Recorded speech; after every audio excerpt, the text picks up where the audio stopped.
সকল আচলতে আজিৰ এই ভিডিঅ'টো অলপ বেলেগ ধৰণৰ হ'ব। মই আহিছিলোঁ আপোনাৰ মৰিগাঁৱলৈ আহোঁতে মই এটা মন্দিৰত সোমালোঁ গলচেপাৰ এইখিনিত। গলচেপাৰ মন্দিৰত এজন আমাৰ অসমীয়া মানুহ এজন লগ পালোঁ। তেওঁৰ লগত কথা পাতিলোঁ। তেওঁ এডাল লাখুঁটি লৈ আপোনাৰ খোজকাঢ়ি আহি আছিলে। খোজকাঢ়ি আহি থাকোঁতে তেওঁক লগ পাই এনেই কথা পাতোঁতে গম পালোঁ তেওঁ আচলতে বহুত বিপদত পৰিছে। কেনেকুৱা বিপদত পৰিছে তেওঁৰ লগত কথা পাতিম। দাদা, আপোনাৰ নামটো কি? মোৰ নাম খগেন ডেকা। খগেন ডেকা। আপোনাৰ তেওঁ আচলতে চকুৰে দেখা নাপায়। আপুনি চকুৰে নেদেখা কিমান দিন হ'ল? এতিয়া চকুৰে নেদেখা মোৰ 2008 চনতে আগষ্ট মাহতে মোৰ জ্বৰ মাথা বিষ হৈছিলে। তেতিয়াৰ পৰাই চকুৰ বিষ উঠি অহাৰ পিছত মই তেতিয়া নগাঁৱলৈ গ'লোঁ, জাগিৰলৈ গ'লোঁ, গুৱাহাটীলৈ গ'লোঁ, শেষত গৈ নেপাল পালোঁগৈ। চৰকাৰে লৈ গৈছিল? নাই, সেইটো নিজা খৰচেদি মই গৈছিলোঁ। নিজা খৰচে। নেপাল যাওঁতে আপোনাক অপাৰেশ্যন কৰিছিল? কৰিছিল। এই বাওঁ চকুটো তাত মানে এখন কিবা। আপুনি তেতিয়া গৈছিল তেতিয়াতো দেখা পাই আছিল? তেতিয়া অলপ দেখা পাই আছিলে। তাৰপিছত অপাৰেশ্যন কৰাৰ পিছত একেবাৰে নেদেখা হ'ল? হয়। আচলতে ডক্টৰে তেনেকৈ ভুল ট্ৰিটমেণ্ট কৰি কেনে তেনেকুৱা কৰে। আজি দেউতাৰ অৱস্থাটো তেনেকুৱা হৈছে। তেওঁ আগতে দেখা পাইছিলে, কিন্তু যেতিয়া অপাৰেশ্যন কৰি আহিলে, আপুনি নেপালত অপাৰেশ্যন কৰাৰ পিছত চকুৰে নেদেখা হৈছে ন? হয় হয়। তাৰ আগত দেখি আছিল। এনে আচলতে আমাৰ দেউতাৰ এটা বেলেগ এটা পৰিচয় আছে। তেওঁ প্ৰাগ নিউজ চেনেলতো গান গাইছিল। খগেন মহন্তৰ গান বুলি ক'লে আচলতে মৰিগাঁৱত বহুত ঠাইত চিনি পায়। আচলতে ডেকা ল'ৰা আজিকালি নতুন চামে চিনি নাপাব পাৰে, কাৰণ তেওঁলোকে পুৰণা গানৰ প্ৰতি ইমান এটা গুৰুত্ব নিদিয়ে। কিন্তু দেউতাই আগতে খগেন মহন্তৰ গান। দেউতা ক'ত গান গাইছিল আগতে আপুনি? মই গাইছিলোঁ মনহা কছাৰী গাঁৱত গাইছিলোঁ, প্ৰাগ নিউজত। খগেন মহন্তৰ এই গীতটো কলৰে পাততে কাউৰী পৰে। তাৰপিছত গাইছিলোঁ হাতী উঠা মনহা হাতী। আপুনি যে তাতে যে গান গাই হাতী উঠা গম পাইছোঁ। আপুনি যে তাতে গান গাই ফুৰিছিল, কিবা দিছিল আপোনাক? একো নাই, মোক কেৱল নিমন্ত্ৰণ জনাই আৰু। নাই, নিমন্ত্ৰণ মোৰ মামা ল'ৰাই লৈ গৈছিলে। তেতিয়া গৈ ৰাইজৰ ফালৰ পৰা মই 120 টকা নে 30 টকা পুৰস্কাৰ পাইছিলোঁ। যেতিয়া বিজয় ভূঞা ষ্টেজত যেতিয়া মই গীত গাওঁ হাতী উঠাত, তেতিয়া মই 480 টকা পাইছিলোঁ। গান বাজনা তেনেকৈ ফুটপাথত বহি চলে। গতিকে দেউতা যি কি নহওক, কোনোবা যদি সহায় কৰিব বিচাৰে সহায় কৰিব বাৰু, কিন্তু আমাক এটা গান শুনাই দিয়ক। আজিতো 5 ছেপ্টেম্বৰ। আজি এই ভূপেন হাজৰিকা এটি গীতকে গাই দিওঁ আৰু। হয়। নমস্কাৰ অসমবাসী ৰাইজলৈ। আমি অসমীয়া নহওঁ দুখীয়া বুলি সান্তনা লভিলে নহ'ব। আজি অসমীয়াই নিজক নিচিনিলে অসম ৰসাতলে যাব। আমি অসমীয়া নহওঁ দুখীয়া বুলি সান্তনা লভিলে নহ'ব। আজি অসমীয়াই নিজক নিচিনিলে অসম ৰসাতলে যাব। আমি অসমীয়া নহওঁ দুখীয়া বুলি সান্তনা লভিলে নহ'ব।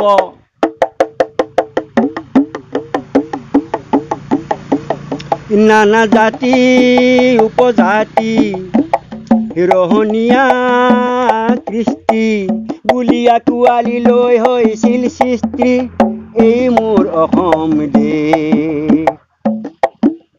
বিভেদ পৰিহৰি নিজ হাতে শ্ৰম কৰি, বিভেদ পৰিহৰি নিজ হাতে শ্ৰম কৰি দেশক নগঢ়িলে এই দেশ হ'ব নিশেষ। মনবোৰ ভাগি ছিগি যাব। নহ'লে অসমীয়াই অসমৰ মাটিতে নিজেই ভগনীয়া হ'ব। আমি অসমীয়া নহওঁ দুখীয়া বুলি সান্তনা লভিলে নহ'ব। কোনোবা কাপুৰুষক পুৰুষ বুলি ক'বলৈ শ্বহীদো আছে।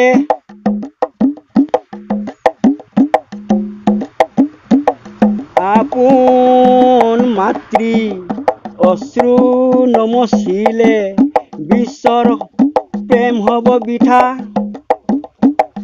আজি বিশ্বৰ শৰীৰত পংগু অংগ হ'লে বিশ্বই জানো ভাল পাব।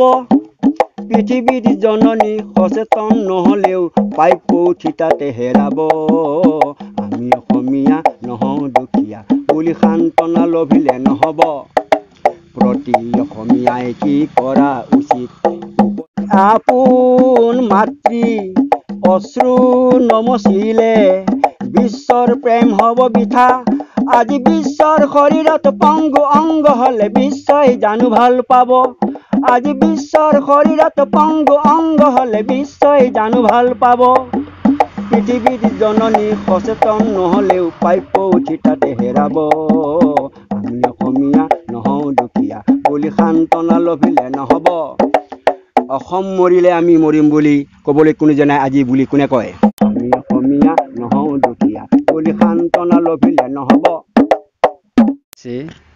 তেওঁৰ কণ্ঠটোও ধুনীয়া আচলতে মই জাজমেণ্ট নকৰোঁ আপোনালোকে জানে তেওঁ এজন অসমীয়া মানুহ তেওঁ আজি বিপদত পৰি এনেকুৱা কৰিবলগীয়া হৈছে নহ'লে তেওঁ খেতি বাতি কৰি ধুনীয়াকৈ ঘৰ সংসাৰ চলাইছিল নহয় জানো দেউতা হয় আপুনি খেতিও কৰিছে বাৰু যি কি নহওক তেনেকুৱা এজন খেতিয়ক খেতি চেতি কৰি আৰু অন্যায় নকৰাকৈ ধুনীয়াকৈ নিজৰ কাম বন কৰি কষ্ট কৰি খাই থকা মানুহজন আজি এনেকুৱা বিপদত পৰিছে মোৰ ডেছক্ৰিপশ্যনত আপোনাৰ হেৰিটো থাকিব তেওঁৰ এড্ৰেছটো থাকিব নহ'লে মোৰ মোবাইল নাম্বাৰটো থাকিব আপোনালোকে যদি সহায় কৰিব বিচাৰে মোক কণ্টেক্ট কৰিলে হ'ব নহ'লে তেওঁক আহি ইয়াতে বিচাৰিলেও হ'ব তেওঁক পাব তেওঁৰ পৰা আৰু এটা গীত শুনিম দেউতা কোনটো গান শুনাব খগেন মহন্তৰ কলৰে পাততে কাউৰী পৰে এটা ধুনীয়া গীত আৰু এটা নহ'লে আমি তেওঁৰ গীত এটা শুনো দিয়ক কলৰে পাততে কাউৰী পৰে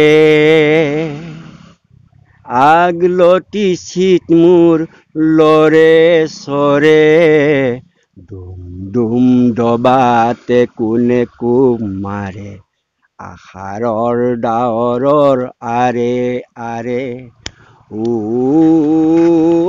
জেউতি তোলৈ মোৰ মনত পৰে দেউতি তোলৈ মোৰ মনত পৰে কাউৰী পৰে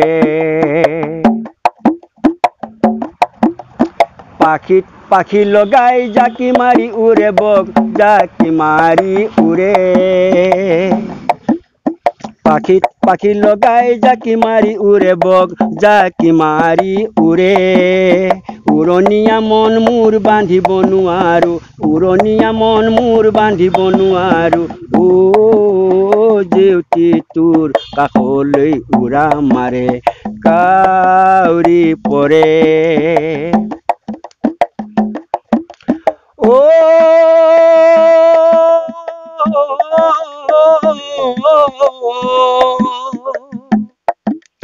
পথাৰত যদিহে উঠিছে ঢল হেৰুৱাই নিদিবি মনৰে বল পথাৰত যদিহে উঠিছে ঢল হেৰুৱাই নিদিবি মনৰে বল ৰাইজে মাৰিব উফকৈ ভেটা ঢলে এৰি যাব পলসৰ এঠা ৰাইজে মাৰিব উখকৈ ভেটা ঢলে এৰি যাব পলসৰ এঠা বাৰিষা নামিছে ধাৰা খাৰে মই দিয়া বোকাই মোৰ মন কাঢ়ে কাউৰী পৰে চকুৰে নেদেখা দূৰণিতে আঁচুহি পিয়নৰ চাকৰিতে কোমল ধানৰ কঠীয়া পৰালি নে নাই বকুল বৰাৰ গোজ ললি নে নাই মন মোৰ উচ পিচ কৰে কাউৰী পৰে চিঠি বুজা মই পিঠিত বান্ধি লৈ পৰৰ চেনে কৰি আও মোৰ হেছে নেহিয়ে কিনো ভাবিছে তাৰ একো গমকে নাপাওঁ চিঠি বুজা মই পিঠিত বান্ধি লৈ পৰৰ চেনে কৰি আও মোৰ হেছে নেহিয়ে অৱশ্যকল মোৰ খৰে খৰে কাউৰী পৰে জেউতি গতিকে সকলোকে মই আপোনাৰ অনুৰোধ জনাইছোঁ তেওঁ সুন্দৰকৈ গীতকেইটা গালে তেওঁৰ কণ্ঠ আপোনালোকে গম পাইছেই ক'বলৈ ভাষা নাই, মই কোনো জাজমেণ্ট নকৰোঁ ইয়াতে। তেওঁৰ মাত ভাল হৈছে বেয়া হৈছে আপোনালোকে গম পাইছেই চাগে। এজন অসমীয়া ব্যক্তি হয়, আমাৰ যেনেকৈ এজন দেউতা থাকে ঠিক তেওঁ কাৰোবাৰ পিতৃ, কাৰোবাৰ স্বামী, কাৰোবাৰ কাৰণে তেওঁ ভগৱান। গতিকে যি কি নহওক তেওঁক লগ পাই মোৰ ভাল লাগিল, কিন্তু দুখ লাগিছে তেওঁৰ আপোনাৰ যোনটো আপোনাৰ হেৰি তেওঁ যেনেকৈ চলি আছে এইটো শুনা পায়। লকডাউনত এতিয়া কিমান আপোনাৰ অসুবিধা হৈছে? মোৰতো কাৰণ এতিয়া আগতেতো মই ক'ৰবাত গীত মাত গাই ফুৰোঁ, তেওঁ তাৰ পৰা কিবা এটা পাওঁ।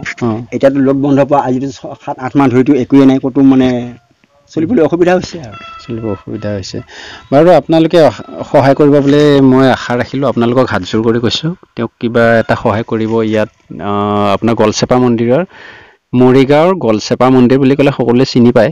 ইয়াতে আহি আপোনালোকে তেওঁক প্ৰায় লগ পাব। ইয়াতে তেওঁ ঘূৰি থাকে বা কেতিয়াবা ইয়াতে গীত মাত কৰি থাকে, নহয় জানো দাদা? মই আচলতে কিবা এটা কামত আহিছিলোঁ, মোৰ হাতত তেনেকুৱা একো ধনৰাশি নাই, তথাপি যিমানখিনি পাৰোঁ মই দিবৰ কাৰণে তেওঁক অলপ কিবা এটা সহায় কৰিবলৈ মই চেষ্টা কৰিম। সহায় বুলি নহয় আৰু, তেওঁ যাতে চাহ পানী খাব পাৰে কিবা এটা হেৰি কৰিম। মই নেক্সট বাৰ তেওঁক আকৌ লগ ধৰিব আহিম। তেওঁক তেতিয়া পাৰিলে মই ভালদৰে সহায় কৰিম। আপোনালোকেও যাতে কিবা এটা সহায় কৰে মই হাত জোৰ কৰি কৈছোঁ। আৰু ভিডিঅ'টো আপোনালোকে প্লিজ শ্বেয়াৰ কৰিব বুলি মই, শ্বেয়াৰ যাতে কৰে আৰু লাইক কৰিব, শ্বেয়াৰ কৰিব আৰু ছাবস্ক্ৰাইব কৰি দিব। তেওঁ আচলতে অকল এনেকুৱা আধুনিক গীত বুলি নহয়, তেওঁ আপোনাৰ লোকগীত চুকগীত গোটেইখিনি গীতেই জানে আচলতে তেওঁ। বাৰু আজিলৈ ইমানে ভিডিঅ'টো, ধন্যবাদ। জয় আই অসম।